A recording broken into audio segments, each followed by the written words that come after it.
morning, good evening, good night, wherever you are.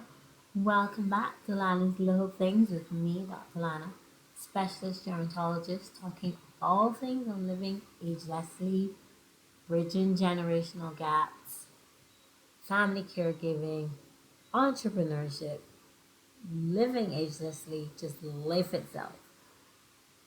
You knew it was going to come because we were talking about men's health this month. Not just prostate, not just health, overall diet, exercise, that usual, but the thing that everyone's going to be hush hush about. It's the one thing that males come last and mainly tell the doctors last. Oh, by the way, doc, it's the one thing that may stop a patient from coming to a doctor, and it may be the only thing that may get a patient to come to the doctor. It often stops patients from taking medication, men from taking medication. Yes, you males, you gents, I'm talking to you today, and we're gonna have this discussion. What are we gonna be talking about? Erectile dysfunction. Yeah, I know. Erectile dysfunction. Really? From a female? Now, what does she know about erectile dysfunction? When I figure uh, erectile dysfunction, yes, will affect males, but it's obviously going to affect those who are in relationships with females, sexual relationships, or those who are in sexual relationships with their partners. So it is for the doctor to discuss, male or female. So I'm here because I figure you might take it a little bit in this forum. So give me some grace for this space. We're going to talk about erectile dysfunction. I'll keep it short, I'll keep it simple, no pun intended, but we're going to discuss it because it can create a huge barrier to your social life, to your confidence level, to your management of your other diseases. It can actually be a sign of other diseases that may be even more dangerous to you. So let's dive in and talk some more, okay? Just gonna do a couple of points now. So what is, first of all, erectile dysfunction? Or the more commonly called impotence. Well, it's the inability to get, not only get, and keep an erection firm enough during the entire course of sexual activity. That's basically the definition. And that trouble can affect men of any ages. Generally speaking, it's older males, and but many misconceptions are exist because I do have know of patients, male patients who have erectile dysfunction as young as in their 30s. So it's not, and men who are in their 70s who are doing quite well in their sex life. So let's talk about some of the myths and misconceptions, some of the danger signs that erectile dysfunction may actually be warning you about, and then some of the good news that can come that there exists with ED. We'll just stick to the short version and call it ED. That sounds a little bit less menacing. Mm. So from time to time, there will be occasions where males will have ED. It does happen from time to time. It might just be mood, it may be the weather, it may be something you ate, it might just be if you're feeling unwell, it might be the partner, it may just be you're preoccupied. And so it does happen from time to time. But this is something that is causing distress, is impeding your sex life, and is affecting your social life in general. So when it comes to that, when that starts to happen, then it's a problem. So, but let's talk about the myth. One of the main myths is that it's a problem of testosterone levels. Oh, my testosterone must be low because I'm getting older. So therefore, um, I must get ED. No, Actually, many studies suggest that it is not, well, yes, testosterone will be a problem. The hormone that gives you your libido helps you to keep an erection, helps you to produce sperm, fertility, all those things. But it's not necessarily only testosterone. And many men have normal testosterone levels and still have ED. So that's myth number one. Myth number two is I've heard, well, just one of the other myths is someone has obviously done something to you uh, in your diet, in your food, in your drink to cause erectile dysfunction. And that always happens.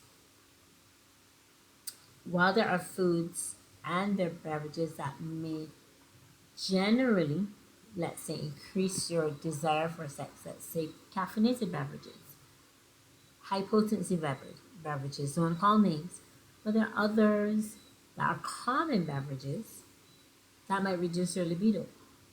But that's not consistent. That's not across the board. That's not a full definition. So if it is maybe in your case, it's not the general thing.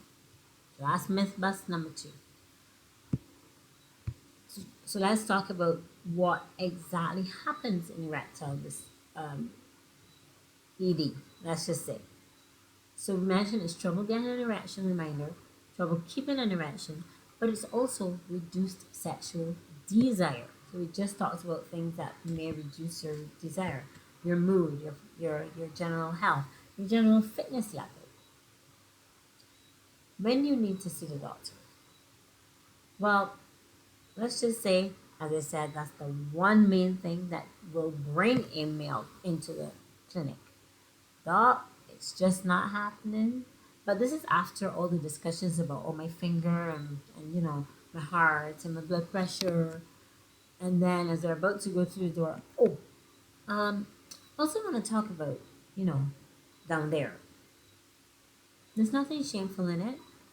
It's part of a medical discussion. It's going to be a private discussion. I encourage you to, there's so much stigma concerning ED. You're less of a man, you're not able, something's wrong with you, you'll never get it back. That stops a lot of males from getting help and from actually seeing what might be the problem causing the ED and from actually getting treatment. So let me just say, feel free to go to your doctor. Feel free to talk. And who else are you going to talk to that's going to keep it confidential? It's going to be able to help or provide some suggestions. We're here. I'm here. So, what else can cause ED? Would you believe it? Non communicable diseases, especially if they're not well controlled, because it's a function of blood vessel and blood flow. So, if something is impeding blood flow, let's say hardened arteries, so high blood pressure, high cholesterol, diabetes damages arteries, the triplets as I call them. If any of them is not well controlled, ED is not far away. And that can be in any age. Yes, middle to older ages, but that can be in any age group. So please, not only see your doctor for your annual wellness check for your blood pressure, diabetes, and cholesterol, but also if you do have these issues, please ensure that they're well controlled. Yes, there are medications that can cause or contribute to ED, but there's so many others that you can take safely, treat your NCDs, and still not have to worry about not being able to perform. So don't fear. The other thing I just want to mention is that there may be other problems that come with erectile dysfunction, or there may be other sexual issues. Let's say decrease in ejaculation, decreased stream in your urine, getting up late at night to pass water. Now we've talked about these before, so prostate concerns might actually be cluing you in to the fact that you might have, or they may be linked to the ED, or they may just be coincidental. But if you're having a problem with your prostate, you're having a problem with flow, you may also have a problem with flow in general, blood flow, to the area and therefore erectile dysfunction. Is this making sense? It'll get, I hope it's a little reassuring. We also mentioned psychological concerns. So your mood, anxiety about maintaining an erection, anxiety about performing, especially if it's someone you really care about, or it's your first occasion, or it's a new partner, all of those things can affect erectile dysfunction. But have discussions with your partner and see how it goes. Did you know that obesity can also be a reason for erectile dysfunction? Again, because it blocks blood flow. Really good incentive to exercise and eat right, right? Reduce your fatty foods, increase your vitamins, increase your water, increase your movement. There are many, many other uh, less common neurological nerve disorders. So those with dementia, those with Parkinson's, it might be a motility and movement disorder. Those those can contribute as well. But did you also know smoking, gents, it just blocks the blood flow. If you smoke, stop. I can't say it any other way. It's just gonna not help. It's not gonna help no matter what you take, no matter what you try, no matter what we give you. It's just gonna make it worse. All right. So, hope we've addressed some of the what it is, what can cause it, what you can do about it, and now let's bring us into the picture. There are medications, many of you know. Sometimes we said mood, so maybe antidepressants, perhaps, and definitely treatment for your blood pressure, diabetes, high cholesterol. Maybe talk therapy for those who are very, very anxious and stressed and have performance anxiety. And then maybe family therapy, spousal therapy, relationship therapy. Sometimes those things are required. So work with your doctor, talk with your spouse. Don't be ashamed. There's no shame in medical issues, wherever they may be from head to toe. So, one thing I want to leave you with is yes, there are medications. What do these medications particularly do? Not calling names. Their prime role is to improve flow, blood flow to the vessels in the glans venous so that erection can be not only maintained, well, be you can have one and you can maintain it. So the doctor again, and we have quite a few options. So again, speak to your doctor. Whatever you do, speak to your doctor. If you notice any trouble, we are always here to help. So have the discussion. Let's reduce the stigma around it, the silence around it. Be aware that other things can cause it. Be aware there's something that can be done. So until we speak again, let this be a forum for you to speak to your doctor. Remember, there's going to be lots more men's information this month, and there are always lots of videos on general relationship and also anxiety issues. So feel free to subscribe, like, share this with a friend, share this with a male friend.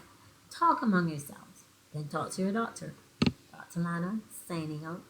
Good morning, good evening, good night from wherever you are. From my heart to yours. Bye bye, and don't worry.